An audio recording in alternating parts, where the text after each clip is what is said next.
আমার কাছে তো একটা টাকাও নেই, এখন আমি কিভাবে যে ইফতার গুলো করি? আমি এখন কি করব? ভাইয়া ভাইয়া দাঁড়ান। হ্যাঁ ছেলে বলো। ভাই আমার কাছে কোনো টাকা নেই ইফতার করার মতো, আপনি কি আমাকে একটু সাহায্য করতে পারেন? আরে তোমার কাছে টাকা নেই? আচ্ছা ঠিক আছে, আমি তোমাকে কিছু টাকা দিচ্ছি, এই নাও কিছু টাকা। ধন্যবাদ ভাইয়া, আপনি না দিলে অনেক বড় একটা বিপদে পড়ে যেতাম। আচ্ছা ঠিক আছে, থাকো তাহলে। হে আল্লাহ, তোমার কাছে লাখো কোটি শুকরিয়া। ভাইয়া আমাকে কিছু টাকা দিবেন, আমি অনেকদিন ধরে ইফতার করি না, আপনি একটু সাহায্য করলে আমি ইফতার করতে পারতাম। আচ্ছা ঠিক আছে, কোনো চিন্তা নেই, দাঁড়াও, আমি তো পানি খেয়ে থাকতে পারবো, বাচ্চাটিকে সাহায্য করি, তাহলে আল্লাহ তাআলা অনেক বেশি খুশি হবে। ইনশাআল্লাহ আমি আরেকদিন ইফতার করব। ঠিক আছে তাহলে তাকে দিয়েই দেই। ধন্যবাদ ভাইয়া টাকাটা দেওয়ার জন্য, আল্লাহ আপনাকে অনেক বড় করবে।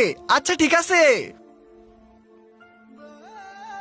আরে আজান তো হয়ে গেছে, এখন এখানে আমাকে নামাজ পড়তে হবে, না হলে আমার নামাজটা মিস হয়ে যাবে।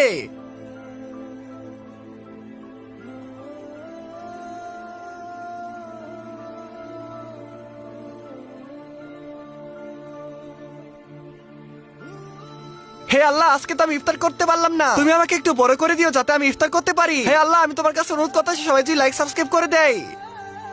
আরে এটা কিভাবে সম্ভব? এখানে তো অনেকগুলো খাবার এসে পড়েছে, তার মানে মহান আল্লাহ তাআলা আমার কথা শুনেছে। হে আল্লাহ, আমি তোমার কাছে অনেক বেশি খুশি হলাম। আমার ভিডিও যারা দেখতেছে তারা যদি ভিডিওতে লাইক সাবস্ক্রাইব করে দেয় তাহলে আল্লাহ তাদেরকে অনেক বেশি বড় করে দিবে।